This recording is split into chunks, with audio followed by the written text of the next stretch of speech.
So I'm glad that people are so excited to have debate, discussion that continued even in the conference room, but I think it's time to resume our session. And I would not say more about the importance of the upcoming 2020 NPT Review Conference. But at that point of the plenary, I would like to give the floor to my co-chair, Professor William Potter, whom I'm sure most of you know well. I think, if I'm wrong, please correct me publicly, that he is the most knowledgeable person on NPT review process among people who never worked for the government. Though he was presented at NPT as part of a number of delegations. So this is how diplomacy works. And again, Bill, the floor is yours, and let's keep, as during the previous sessions, the remarks short, so have more time for discussions, for debate. And by the way, for this session, we ask panelists not to have prepared remarks at all. So Bill, the floor is yours for introductory remarks for the session as a co-chair. Thanks so much, Anton. It's a great pleasure, as always, to participate in your exceptionally important conference. Well, it's very tempting for me to deliver an extended presentation on one of my favorite topics. Anton has also instructed me to keep my remarks under 5 minutes, and I'm going to follow his instructions. I mentioned in my question at the last session that I was going to be probably as optimistic as I could be, and now I put on my more typical hat, which is that of a pessimist. So I want to make a few observations, and then I'll turn the floor over to our very distinguished diplomats who sit beside me. We find ourselves less than 6 months before the start of the 2020 NPT Review Conference in an extraordinarily dire situation. I don't think there's any disagreement about that. I suspect that the other panelists, who are indeed professional diplomats, will put a more positive spin on the current state of affairs, but I believe the NPT and the broader international non-proliferation regime is at greater risk than we have ever experienced previously. I think there are a number of factors that contribute to this malaise, but I want to mention just a few of the factors, some of which were alluded to in the morning's session.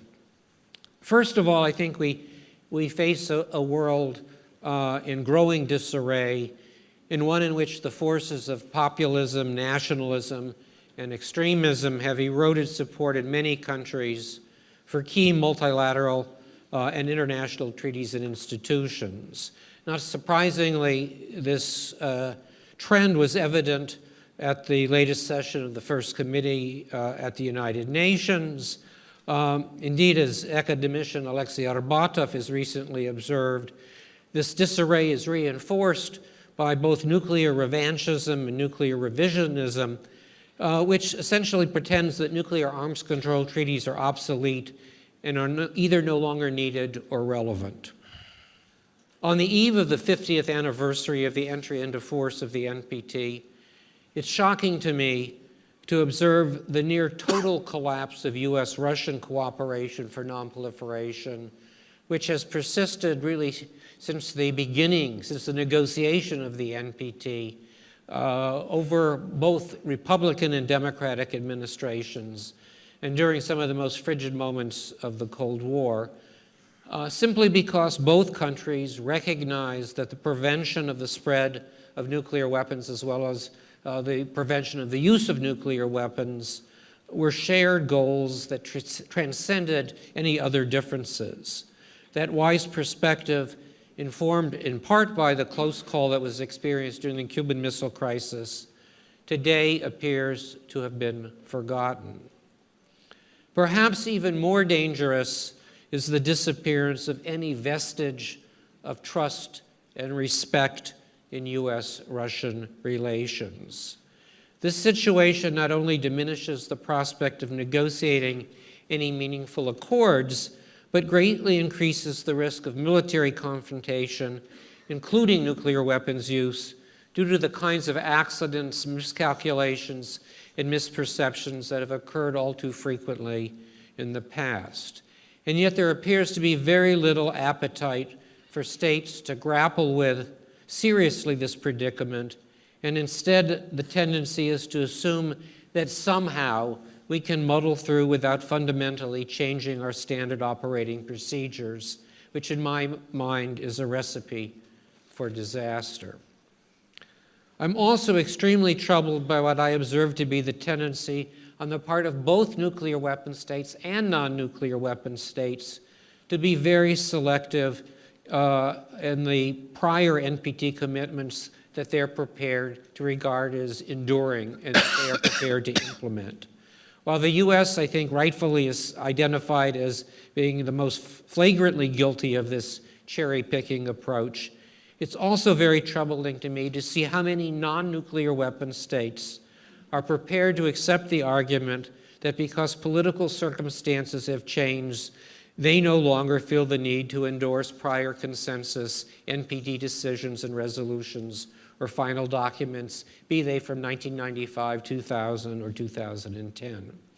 This subordination of nonproliferation and disarmament commitments to other economic and political considerations bodes very poorly for 2020. And finally, let me observe that it's hard to maintain faith in the future of the NPT when states cannot even agree on the basic premise that a nuclear war cannot be won and must never be fought. At least some of the P5 states, I would have said more than Ambassador Fu, he said all but one.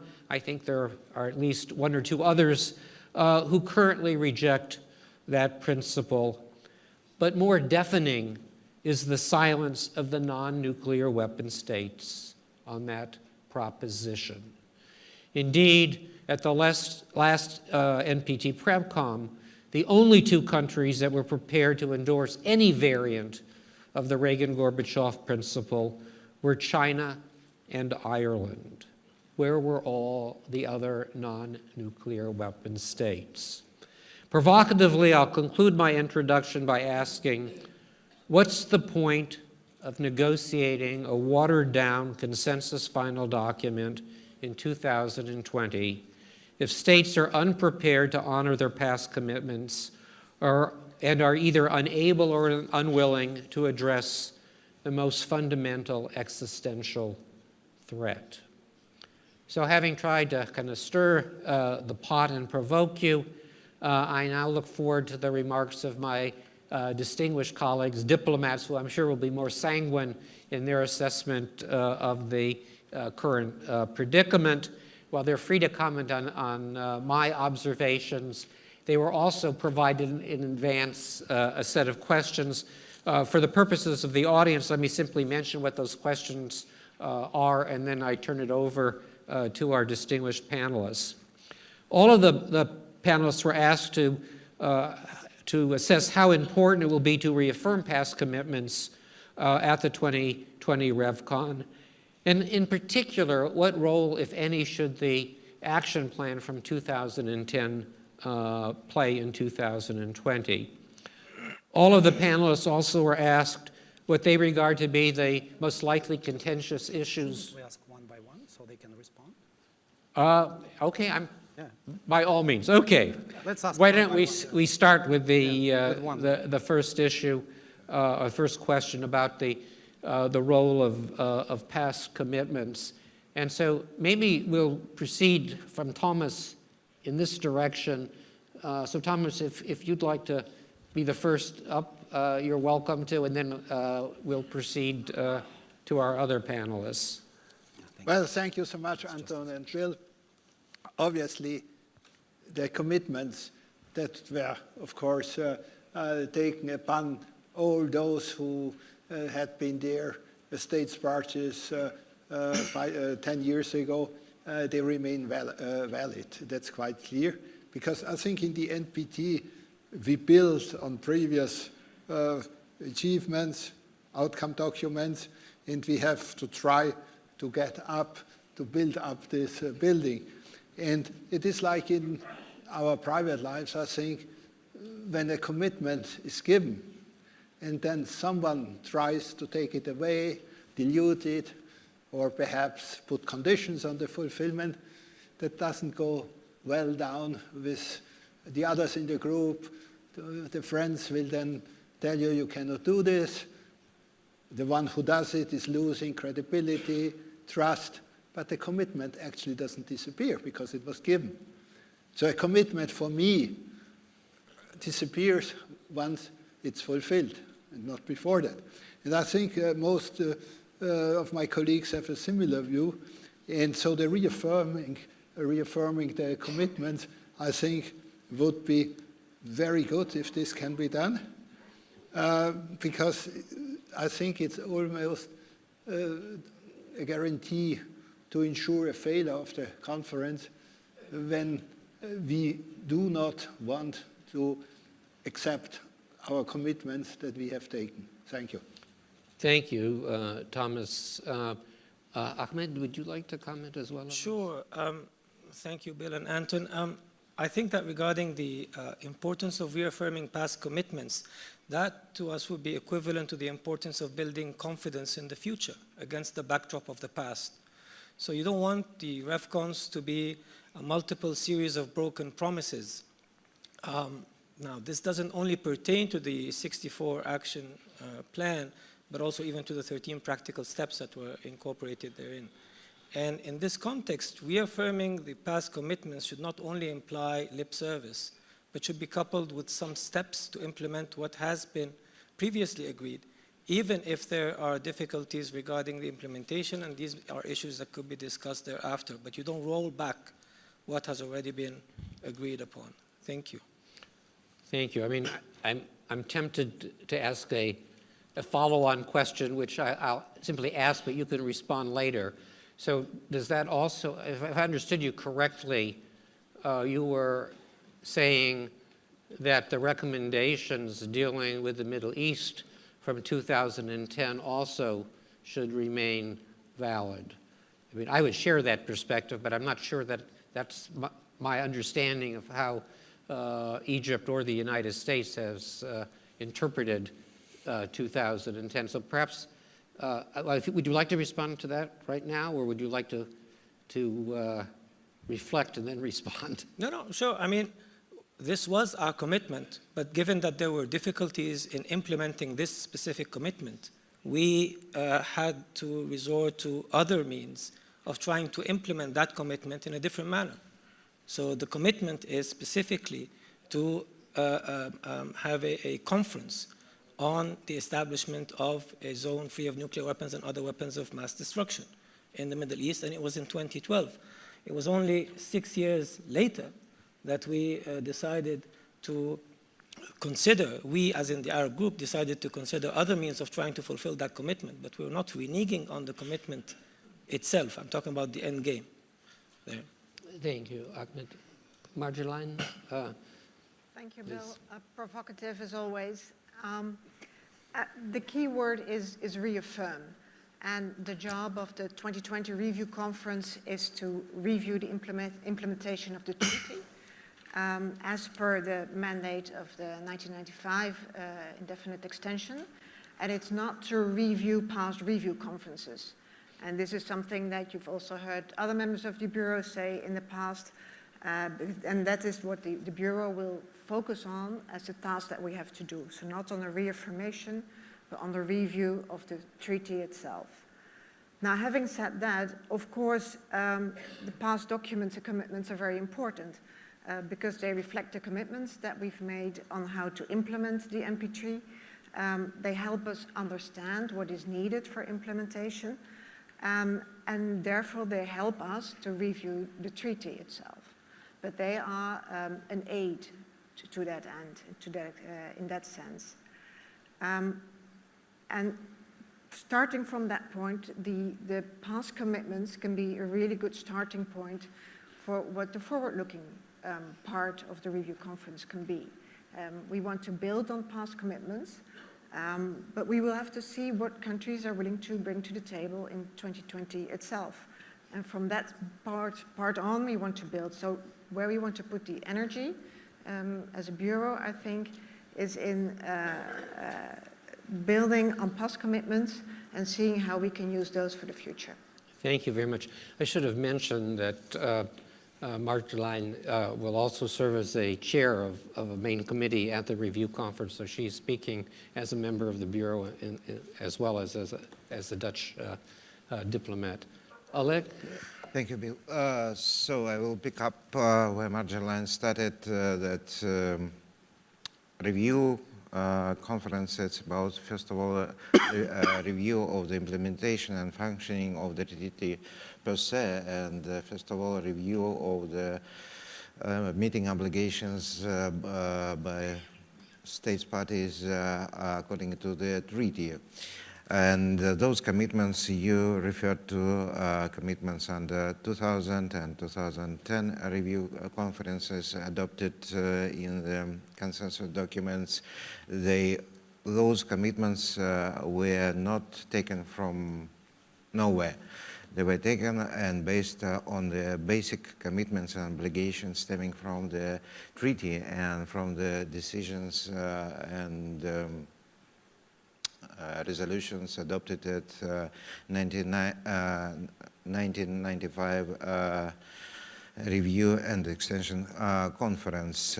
So commitments and basic obligations are definitely interconnected, but one should not miss that we are talking about if we pick up commitments 2000-2010 review conference, these were important commitments based on the treaty obligations and based on the review of functioning of the treaty, but these commitments were political commitments. And it's important to reaffirm, of course, those commitments which have been undertaken and adopted by consensus, but one should take into account what we have been talking today at the previous three sessions, the drastically changed political environment around the treaty, security environment, and that doesn't mean that commitments should be forgotten or drastically revised, but some adaptation of some commitments definitely should be made. You mentioned already regarding the creation of WMD zone in Middle East and those actions provided for in 2010 action plan. But basically it would be good and it should be, for example, a reconfirmed commitment to creation of WMD zone in the Middle East. It goes without saying. So commitments it would be nice to reaffirm commitments, and it's strongly advisable with some necessary adaptation taken into account, changed environment. And I do understand, Bill, where your question is targeted to and where it's coming from. You mentioned that you are very much pessimistic about the possible outcomes of the upcoming conference, and it's quite improbable to have big hopes to have something big, consensus document with new recommendations and big consensus document. And would it be considered a success or partial success if we achieve simply reconfirmation of the previous commitments adopted by consensus? And if you ask this question, and you are supposed to ask this question, I guess the answer would be yes, of course. Let me follow up, Oleg, because one reason for my pessimism, and there are a number of reasons for my pessimism. Some would say it's probably a personality flaw, but another reason is the demise of U.S.-Russian cooperation generally for non-proliferation. But even in 2015, at least for the first 2 weeks, there was considerable collaboration.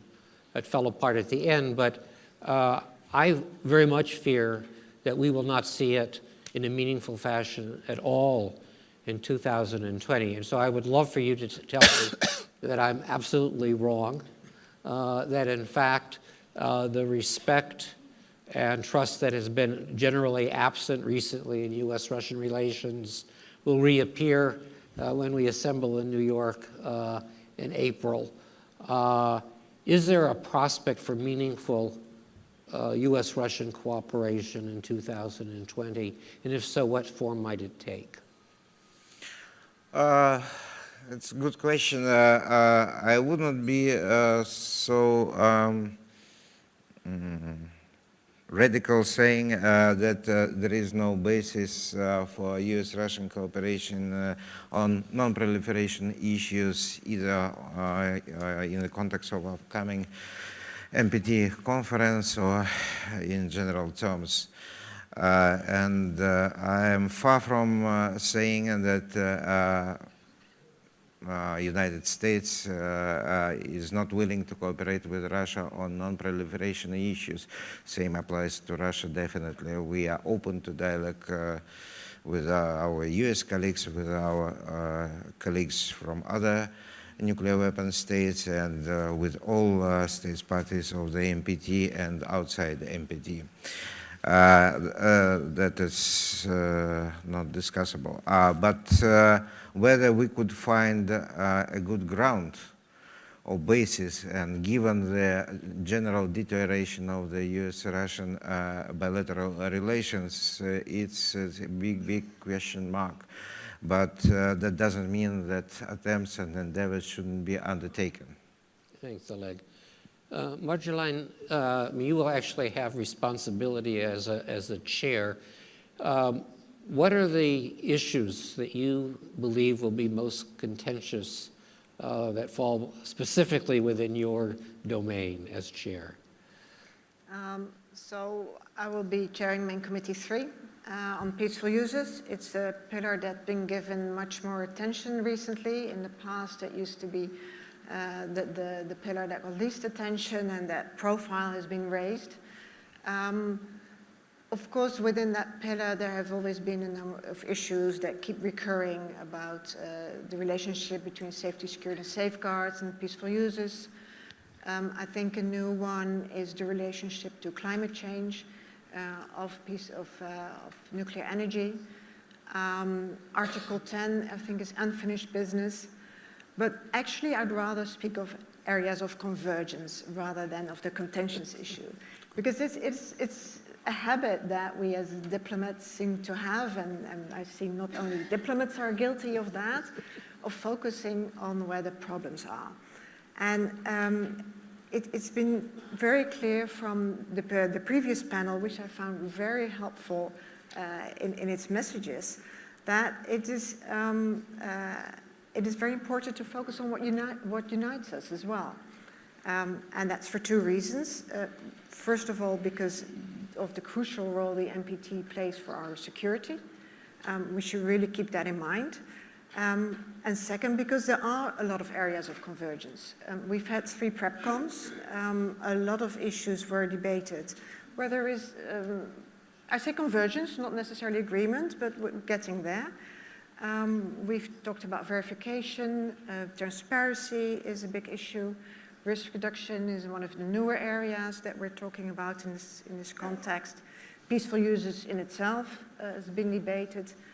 And there's a lot more. We've done an inter-chair working paper trying to sum up what those areas are.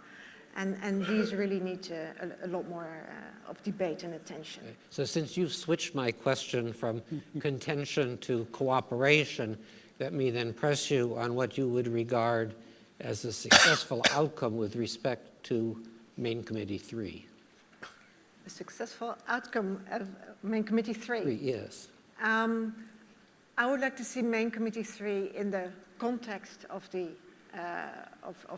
entire review conference. But how we decide on individual outcome documents is something that is open. I don't know if you want to talk about that now, or that will be a later question what form Why don't we it do will that take. at the end or next? I Okay. think, because I do think Yeah. it is important to look at different possible outcomes. So why don't we return to that if you don't mind? Yeah. Just add up what Marjolijn just Sure. said, and want to amplify your words when you asked, are we talking about the success of main committee 3 in the general context of the work of other committees? And in short, answering your question, what would be the success of main committee 3? The answer is the success of main committee 3 is if there is any success in main committee 1 and 2.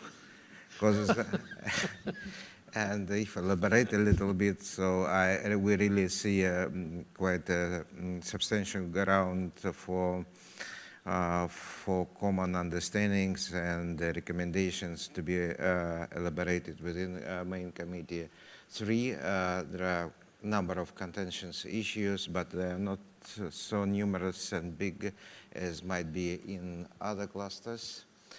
And but we cannot adopt something related to only one cluster of the NPT treaty, not taking into account what is being done and what is could be achievable under other clusters. Okay. So Ahmed, I'm not going to make it too easy for you because I don't want you to immediately address the Middle East as a contentious issue. So putting aside for the moment the Middle East, what would you regard to be the most contentious issues? Well, if you look at the main committee 1, the prevailing sentiment or perception is that almost nothing seems to be under control regarding arms control. And presumably this is supposed to be a prelude to disarmament. So if there are issues there, then, and I wouldn't expand on that because I think in the previous sessions it was clear that there are serious and significant issues in this regard. Regarding main committee 2, I'm going to skip that, but just to point out that there is a perception that the Middle East may be the stumbling block for the REFCON just as it was back in 2015, but that's a perception until I get back to it later. And main committee 3, there is a perception by many developing countries that the agency has become more of a nuclear watchdog than a promoter for atoms for peace. And this manifests itself into various, issues and statements that have been read out by several of the developing countries. The onus, of course, on all of this is how to try and figure how you're going to address these various perceptions, irrespective of the element of truth into them. And the onus here is on the main stakeholders, of course, that are being addressed by these perceptions. Thank you. So Thomas, it's natural that Austria is focused on, among other issues, nuclear disarmament. How do you see the conference addressing the issue of the TPNW? I mean, we heard in 2019 the French basically, I think explicitly saying, we will not allow this issue to be discussed, period, which is not a formula for moving forward, I think, on the disarmament front, if we can't even talk about the issue. How do you believe this issue might play out in 2020? Yeah, I think it is very clear that in the backward-looking part, of course, that's the task of the review conference. It's one of the things that were achieved that have happened since 2015. So we have it already more or less a kind of possible formula in the report of the chair of the third REPCON. And nobody maintains that there is no such treaty. And so I think it's not a big problem to capture this. And what we also see is that, generally speaking, facing reality that's part of the disarmament architecture, it becomes more common also among those who are not in support of the treaty. And it's very clear, when you want to keep your nuclear weapons for a while, you're not going to sign up and ratify. And I think there's no particular reason for any major problem there, because after all, it is clear you cannot fully implement Article 6 without a legally binding norm to prohibit nuclear weapons. The US repeated this for many years, always in the first committee. And I think on this I'm pretty optimistic. If there's not a maneuver in bad faith by someone, which you never can exclude, this shouldn't be a challenge. The real challenge, of course, is that Article 6 is not enough fulfilled. And there, I think we are facing the major hurdle. And it's not helped by the fact that the nuclear weapon states among themselves have now so many controversies, and just coming from the first committee in New York, all these rights of replies between US, Russia, US, China, and so on and so on. If we import this atmosphere to the REFCON, I think that would be quite bad. Thank you. So I'm going to ask one final question to the panelists. I'm anxious really to entertain questions from the audience. But the final question that you were all kind of, well, several of you were asked to contemplate, but you're all welcome to respond, is we all acknowledge that it would be great if one could, in fact, agree on a meaningful consensus final document. And let's not discuss whether that's likely or unlikely, but let's just assume for the moment that it doesn't happen.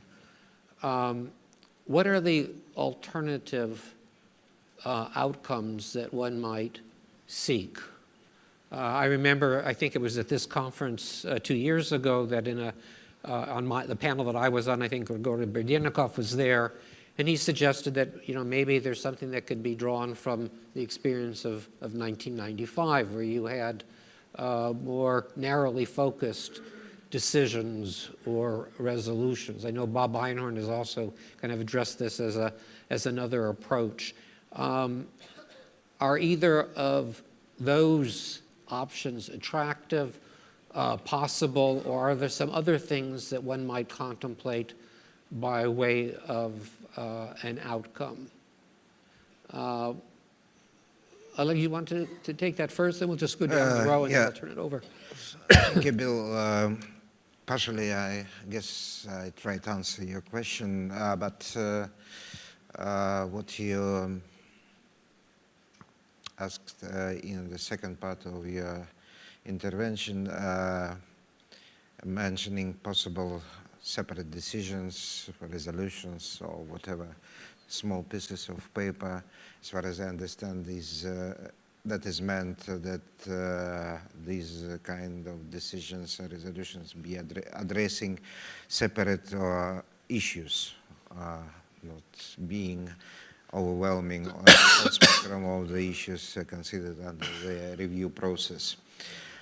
So given the great diversity of interests and views regarding the various aspects of the NPT and the NPT review process, I don't think it would be very much feasible to get some consensus regarding one, or maybe regarding one it would be.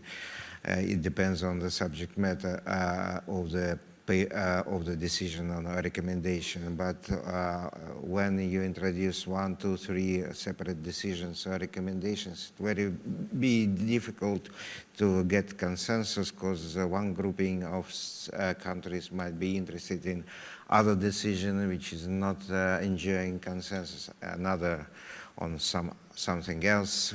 So it might be explored. As I said, at least as for Russia, we are open to any proposals, any ideas which would bring together, but not divide the member states or states parties of the NPT. So we are prepared to discuss various options if it works towards consolidation of the treaty, towards consolidation of the states parties.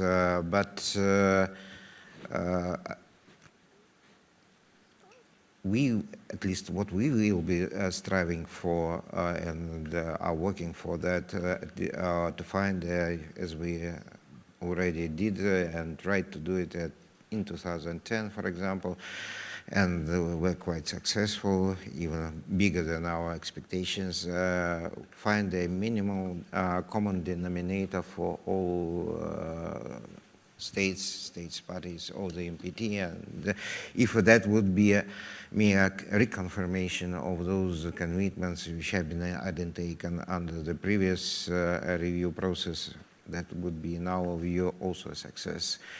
If that's not feasible and we could find a separate decision or recommendation on some specific issue which would be of interest for everybody, for example, additional decision or recommendation regarding Middle East, WMD, why not?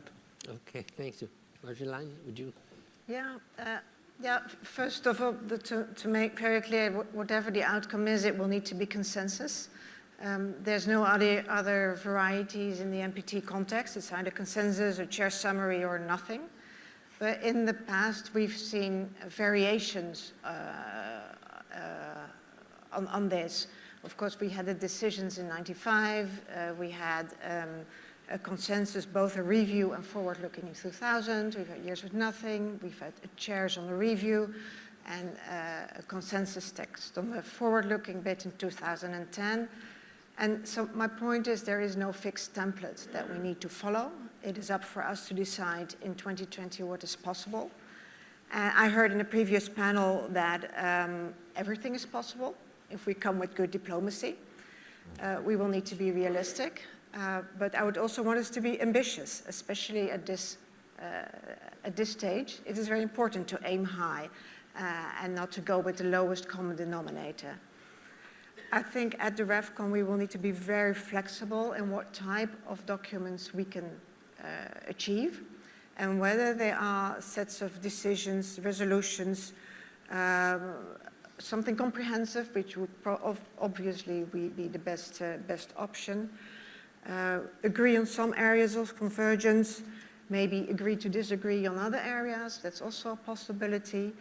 And in that sense, I find it really helpful, the comments that come out of academic institutions or former negotiators or NGOs to give us, say, a menu of options of things that we could think of once we're in the REFCON and once we see what all the member states have brought to the table. So anything is possible, and we'll have to be creative. Maybe we could adopt by consensus the president for 2025. Oh, yeah. Ahmed, please. Yes, thank you. Well, I think before talking about the form of the outcome, we need to agree on a few things. First, of course, regarding the substance. I mean, that should take precedence over form, irrespective of the form is going to be in the shape of an outcome document or a declaration or a decision. The other thing is that to take into consideration the interrelation between the three pillars. So you can't just, move ahead with one and forget about the rest, for example. But all of this needs some sort of steps leading up to this stage where we can even begin talking about that. First, we need to have a president. We don't have a president to the review conference thus far because the president designate has been elected, as the chair, as the DG for the agency for the IAEA. And second, we need some key messages from the main stakeholders where each of those trouble areas or hot issues rest. For example, regarding issues related to arms control. At least within the US, for example, some sort of bipartisanship is required. On these issues. It is important on strategic matters that are of a long-term nature that we do get a unified voice from within one of the most important countries that are relevant to this specific portfolio. Another issue, of course, has been repeated over and over again, including amongst our elders in the previous session, which is the issue of good diplomacy. I mean, in the absence of good diplomacy, where people are really talking and negotiating in good faith, I mean, there's little much that could be done. And finally, we can't just even continue to do lip service. There are some minor steps that could be taken, even though if it would be considered as too little, too late, but it's better than nothing. By all the parties, all the concerned parties, each in his or her own domain. And I'll give one specific example there related to the Middle East conference. We, as Egypt, there was a consensus decision, international decision, on the establishment of a nuclear weapon-free zone in the Middle East. That enjoyed consensus since 1980 for well over almost 20 years. Only last year, the US and Israel decided to break consensus on that resolution. Now, and the reason being was that they challenged the approach to widen the scope of having a nuclear weapon-free zone. They challenged our methodology of trying to establish a WMD-free zone in the Middle East. Now, if there is a challenge to what I perceive as a progressive version of establishing a WMD-free zone in the Middle East, you don't hit back at the already established core that reflects the common denominator in this field, which is the establishment of a nuclear weapon-free zone in the Middle East. Now, at this moment, we do not have a single consensus resolution that reflects this international common denominator. And I think this could have been, an area where something could have been done to reflect at least that although we disagree on how to move forward, we don't want to move backwards. So I'm just giving this as a Okay, thank you very much. Thomas, you have the last word before we turn to the audience. Yeah. Well, I think we shouldn't concede defeat before the conference has started.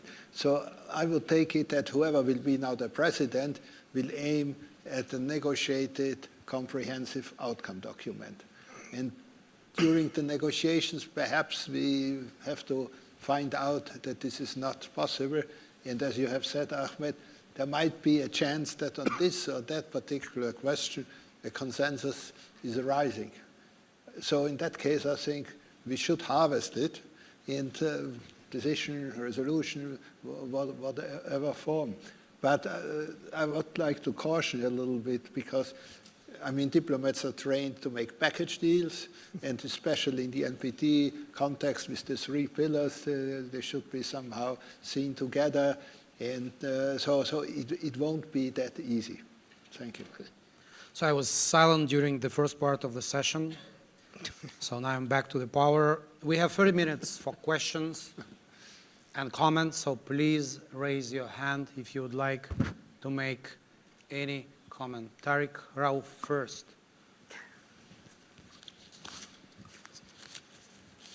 Isabel, and then Yelena. Thank you. No, he's I had a question to Mr. ROZHKOV and I think one to Marjolijn.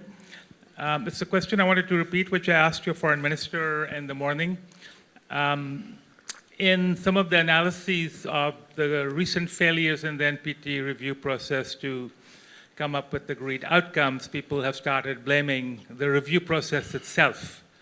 And that is the problem, and it's not that we do not have political will to compromise or to negotiate. And now we have a new issue, and that is this issue of visas. And one of the worst things that could happen next year would be if some delegations didn't get visas and the opening or the start of work of the review conference was held up because of the issue of visas. So in that sense, I would now say that one of the broken elements of the review conference is the venue.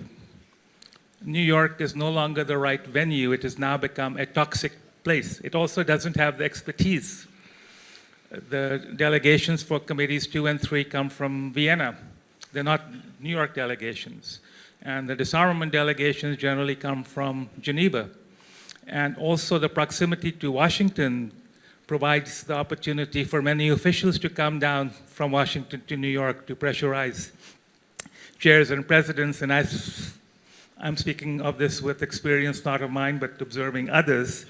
And so in that sense, we could either go back to Geneva. I would much rather prefer Vienna, because now you could say all three elements of the treaty are present. Two are always there. One is there partially, and you wouldn't have an issue of visas. To Marjolijn, you mentioned Article 10 very short. as unfinished business, but we really don't want any country to leave the treaty. So why would we want to show them the path that if a country were to leave the treaty, it needs to fulfill X, Y, and Z? Thank you. Heather Williams, next. Heather Williams from King's College London. I have a question actually for all the panelists.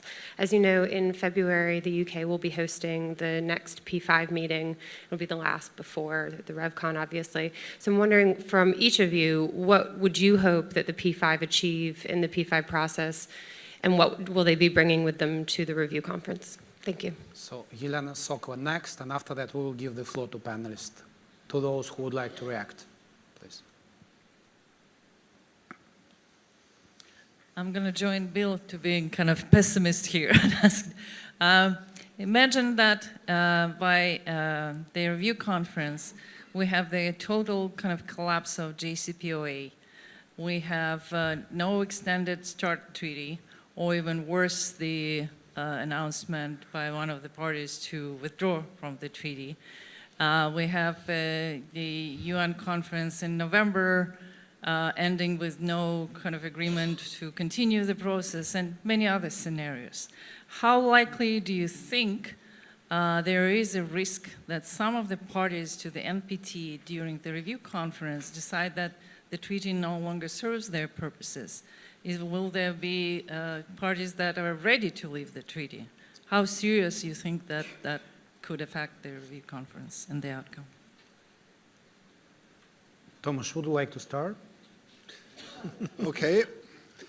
Well, I think what is very important, of course, is not to blame, as Tariq has said, the process, and not the treaty, because certainly it is up to the political will of all states participating whether it will be a success or not.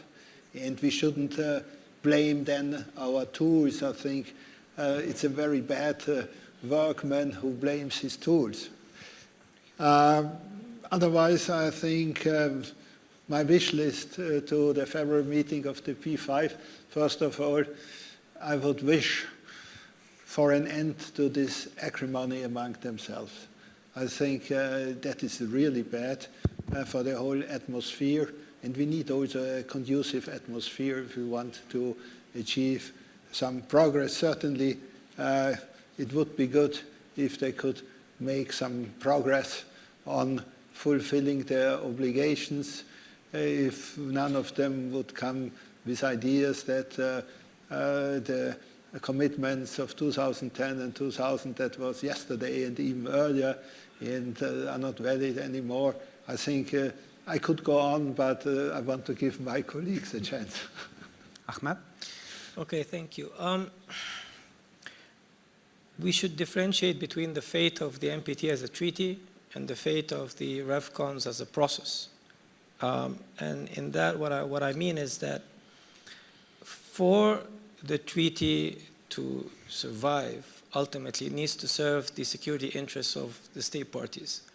And if the state parties end up feeling that this is not the case, of course, they have the right to revise their position. Now, we're not going to stay in the treaty simply because you have outcome documents from the RevCons if it doesn't address their concerns.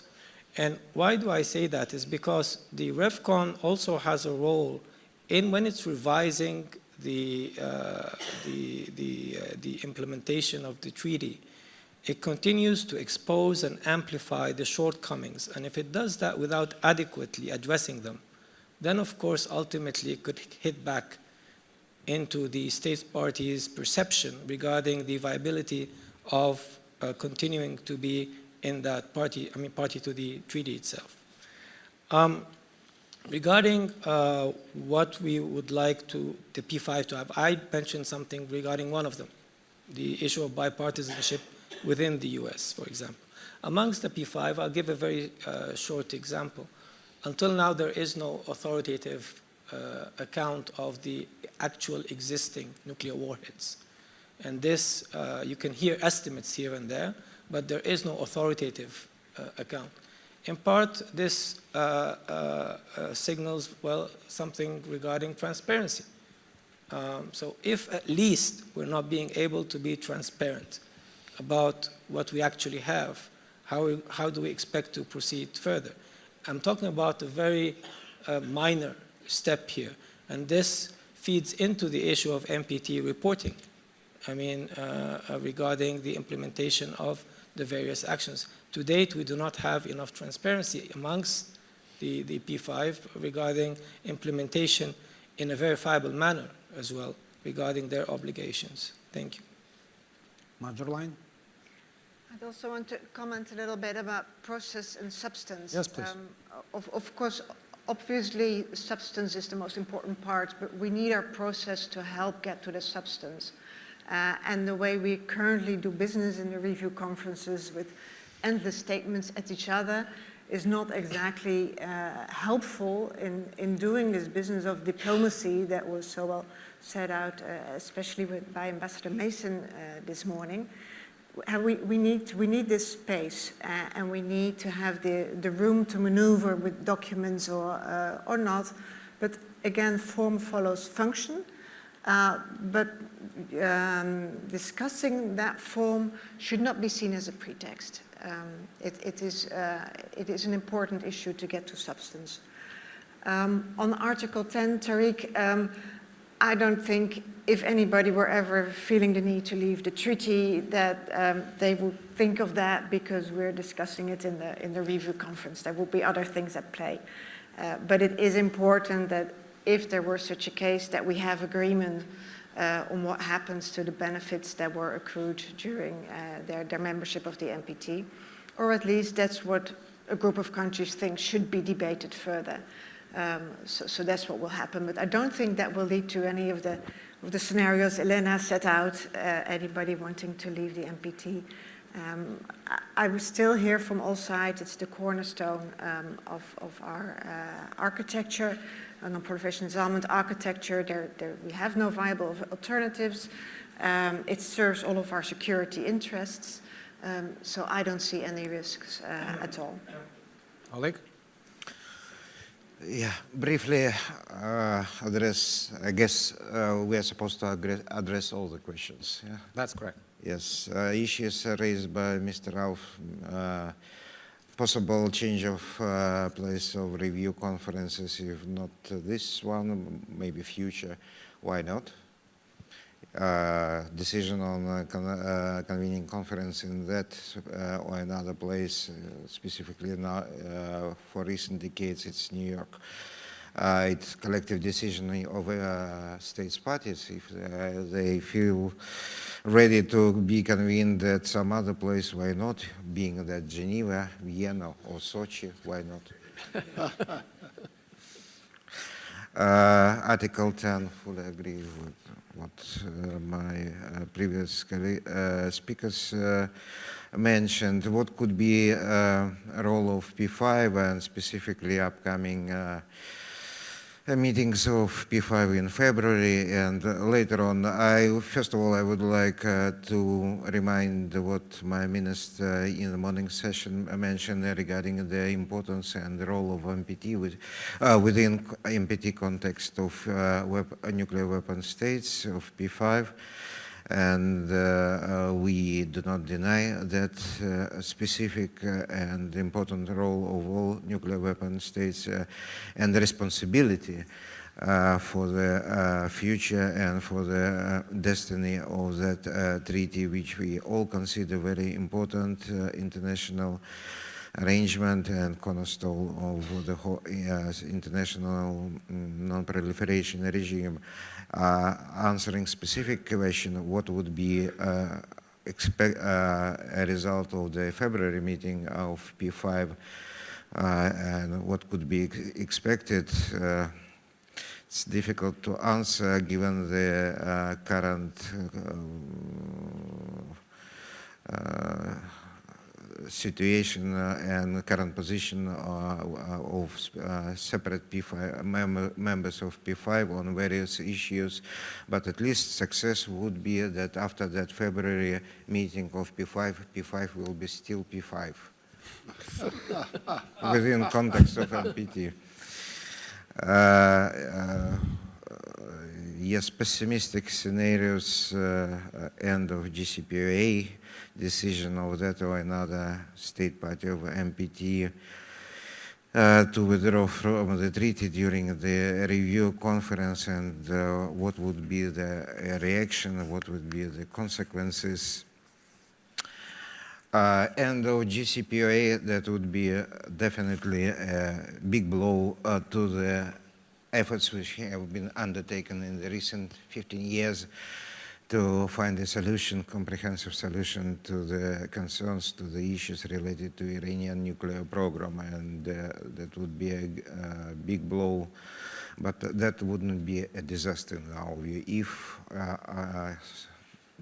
GCPOA disappears, but at the same time commitments and implementations of relevant obligation under the safeguards agreements and additional protocol are still there, the situation is, as some of our colleagues in Iranian nuclear program context are repeating now, is irreversible.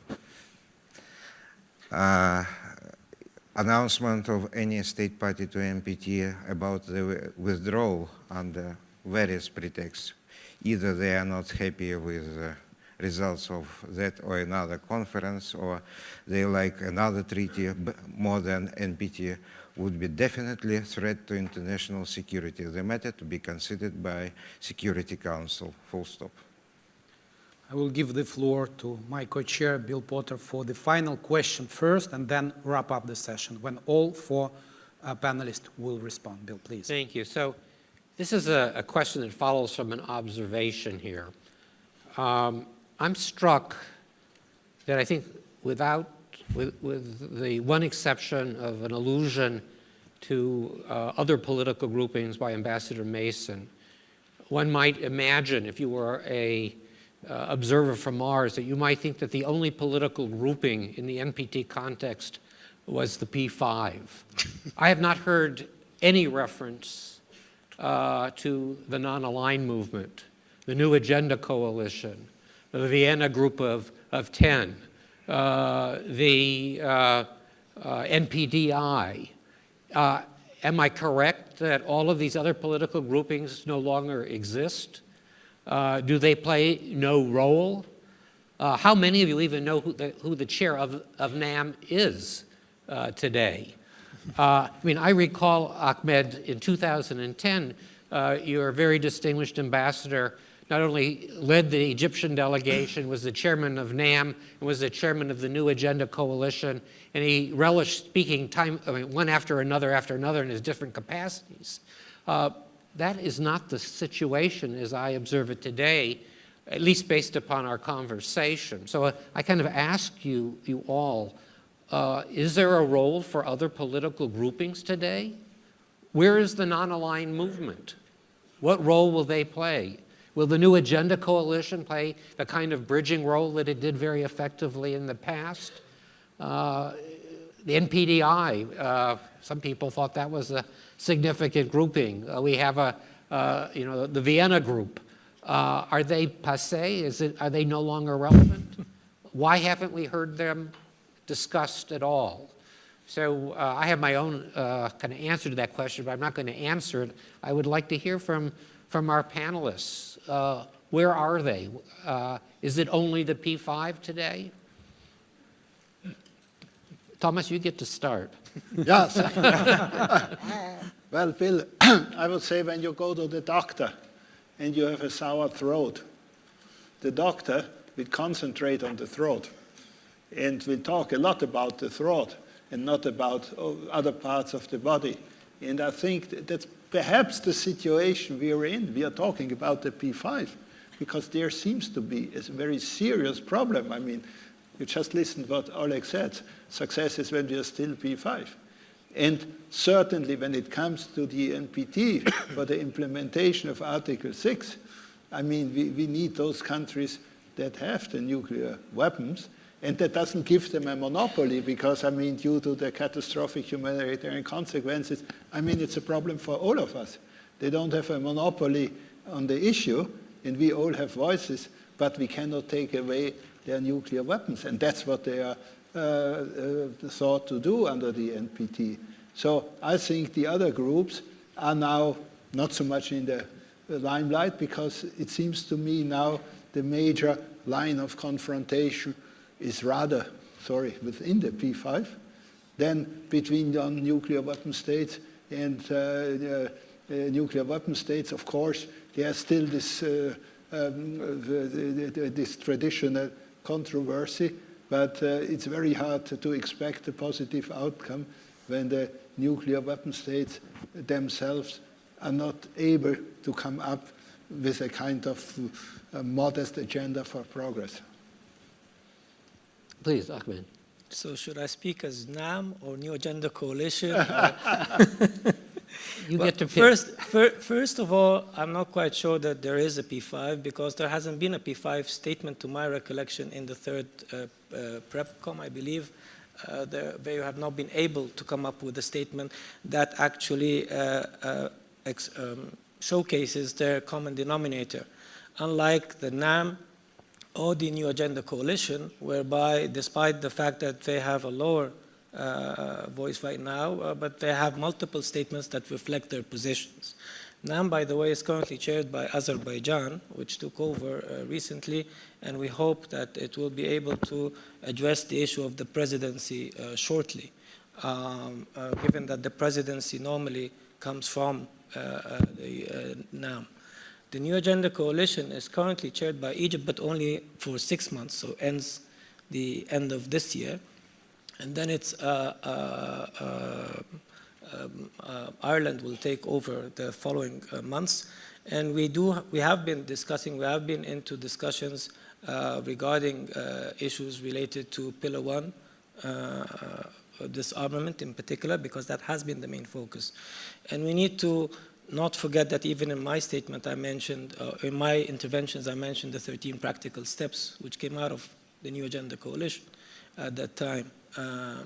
MPDI is a different ballgame because it was primarily to work on implementing the 64 action plan.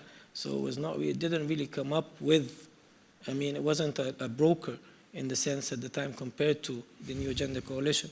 But in part, we don't need to put the onus too much on those groups alone, because irrespective of the group, you need an enabling environment. And this current enabling environment is not present. We've heard our elders, they've mentioned a long list of positive, developments. I remember Bob Ironhorn talking about, at least a dozen, or half dozen, elements that were enabling back in 95. I'm not quite sure. Right now, if you go through each and every one of them, the vast majority would actually are in a U-turn mode. And I'm not quite sure that would be an enabling environment for other groups to work, because you don't work in a vacuum. So each and every group actually tends to impact the other. There's a kind of a domino effect there. First and foremost, of course, is the P5. Because what they agree or disagree on significantly impacts any kind of progress regarding Pillar 1 issues in particular, let alone the rest. Regarding also what part of the other groupings can do, this is what we have been trying to talk about, just trying to achieve even some small or significant steps. And I'll mention something that relates even to peaceful uses, which is long neglected. There was a meeting recently in Addis Ababa regarding it's a regional meeting in preparation for the NPT. And the president-designate was there with the African member states. And Egypt is currently the chair of the African Union. And when you listen to smaller African countries And I don't think even there are many, if any, represented here in the room, for example. You would find that some of them, oh, there's one of our colleagues there, thank you. But even some of them would say that we do not even have, we cannot even benefit from basic peaceful uses of nuclear energy, because the sentiment out there is that we don't have a partner to work with in those countries. And to the extent even in areas, in medical fields, if some of our African brothers want to go in for diagnostic purposes, there are no, X-ray machines for diagnostic purposes and for curing, cancer, and they would have to go out of the country. So those little steps of trying to bring in, closer to the African citizens, the benefits of peaceful uses. We're not talking about power generation projects, multi-billion-dollar power generation projects, but even those small steps are things that count. And we try in our statements to echo these sentiments, but in the absence of not just the enabling environment, but even a willingness on the other parties to listen. This makes it difficult to achieve the desired progress or outcome. Thank you. Marjolijn. I fully agree with Thomas on the role of the P5. There is a reason why we're talking about the P5. They have a special responsibility. In that sense, it was great that at the PrepCom that they made the statement setting out the 5 lines of work. And my wish, I forgot to respond to Heather's question for the P5. I would wish for them to really deliver on what they promised at the 3rd PrepCom, and then we'd be in a good space in that regard. As to the other groups, I think because we've looked at this from a distance, the first grouping that comes to mind is the P5. But if Anton would add another day to this conference and we had more time, I'm sure we would be talking about the Vienna Group of 10 and MPDI, where we would really need to distinguish between political groupings, like the NAM that still has a job to do on the presidency, like the EU on the one hand, and groupings that are diplomatic groupings, like MPDI and VG10, that will try to work in that space in coming with creative ideas and enact brokering agreements. I'm glad that Ahmed raised the event in Addis Ababa. This regional approach is something that's been a highlight, I think, of this review cycle. It's something that Ambassador Henk van der Kwast started when he chaired the first PrepCom, and that has been taken to exponentially higher level. But to get the views from regions will also very much enrich the discussions within the NPT context. So after Addis, there's 2 more of those conferences planned. And on peaceful uses, there's also a meeting, a thematic seminar planned in Vienna in 2 weeks' time. Thank you. Thank you.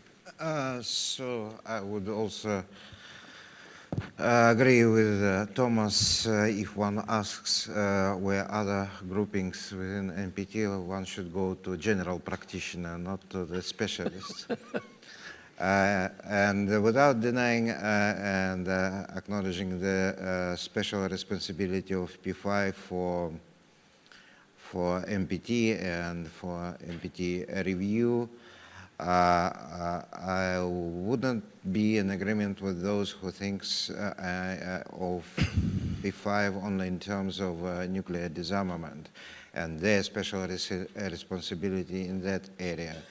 If one could recall those P5 statements which P5 happened to agree upon and issue at the review conferences and during the PrepComs, we can see that those statements are the most comprehensive documents encompassing all aspects of the NPT functioning and issues relating to that treaty in its entirety of all its commitments, obligations, and rights. And that approach is expected to be exercised by all state parties during the review process and the review conferences.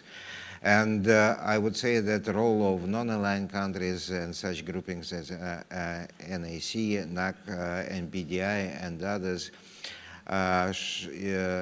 is not that little or much less than of P5. Yes, we recognize they have their specific areas of focused areas of interest, but integrated efforts and endeavors by various groupings within MPT would bring the desired result. It's not supposed to be only effort and basic contribution of P5. It should be integrated approach and integrated effort. Yeah, thank you. Thank you. Thomas, to kind of extend your analogy, I suspect that if I were to ask my wife, what kind of doctor I would go to, she would probably say a psychiatrist would be the most appropriate.